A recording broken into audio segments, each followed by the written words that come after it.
Student ಒಬ್ರು MBA complete ಆಗಿ BCom complete ಆಗಿ MBA ತಗೋಬೇಕು, PGCT ಬರೀತಿದ್ದೀನಿ ಬ್ರೋ. ಸೊ ಯಾವ್ದು ತಗೊಳ್ಳೋದು? HR best, finance best, logistics best?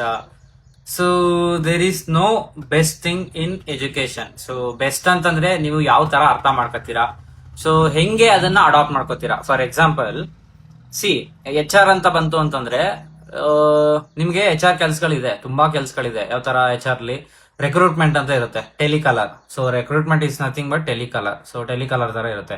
So ನಿಮ್ಗೆ ಇನ್ ಹೌಸ್ ಆಪರೇಷನ್ಸ್ ಅಲ್ಲಿ ಬೇಕು ಅಂತಂದ್ರೆ ಎಕ್ಸ್ಪೀರಿಯನ್ಸ್ ಕೇಳ್ತಾರೆ.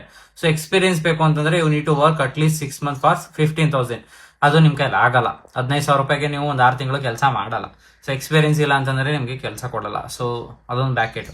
ಸೊ ಇದು ಬಿಟ್ರೆ ಪೇರೋಲ್ ಪ್ರೋಸೆಸ್, ಪೇರೋಲು ಮತ್ತೆ ಫಿನಾನ್ಸ್, ಅಕೌಂಟ್ಸ್, ಟ್ಯಾಕ್ಸೇಷನ್ ಸುಮಾರಿದೆ. ಸೊ ಅದು ಫಿನಾನ್ಸ್ ಡಿಪಾರ್ಟ್ಮೆಂಟ್ಗೆ. ಇನ್ನು ಲಾಜಿಸ್ಟಿಕ್ಸ್ ಅಂತಂದ್ರೆ ಸಪರೇಟ್ ಡಿಫ್ರೆಂಟ್ ಡಿಪಾರ್ಟ್ಮೆಂಟ್ಸ್ ಇರುತ್ತೆ. ಸೊ MBA ಮಾಡಿದ್ರೆ ನೀವು you will be gaining the knowledge regarding how should be behave in a professional manner. That's it. ನಿಮ್ಗೆ ಬಿಫೋರ್ BCom ಅಲ್ಲಿ ಸ್ಟೇಜ್ ಫಿಯರ್ ಇರುತ್ತೆ. ಸೊ MBA ಬಂದಾಗ ಸ್ವಲ್ಪ ಸ್ಟೇಜ್ ಫಿಯರ್ನೆಸ್ ಕಡಿಮೆ ಆಗುತ್ತೆ. ಇಷ್ಟೇನೆ ಇದ್ಬಿಟ್ರೆ ಏನಿಲ್ಲ. ಸೊ MBA ಮಾಡಿದ ತಕ್ಷಣ ನಿಮ್ಗೆ ಒಳ್ಳೊಳ್ಳೆ ಕೆಲಸ ಸಿಕ್ಬಿಡುತ್ತೆ ಅಂತಿಲ್ಲ, ಸಿಗುತ್ತೆ. ಸೊ 100ರಲ್ಲಿ ಒಬ್ರಿಗಿಬ್ರಿಗೆ ಅಷ್ಟೇ. ಇವನ್ ನಾವು 12,000 13,000ಕ್ಕೆ ಕೆಲಸ ಮಾಡಿ ಆಮೇಲೆನೆ ಮುಂದಕ್ಕೆ ಹೋಗಿದ್ದು.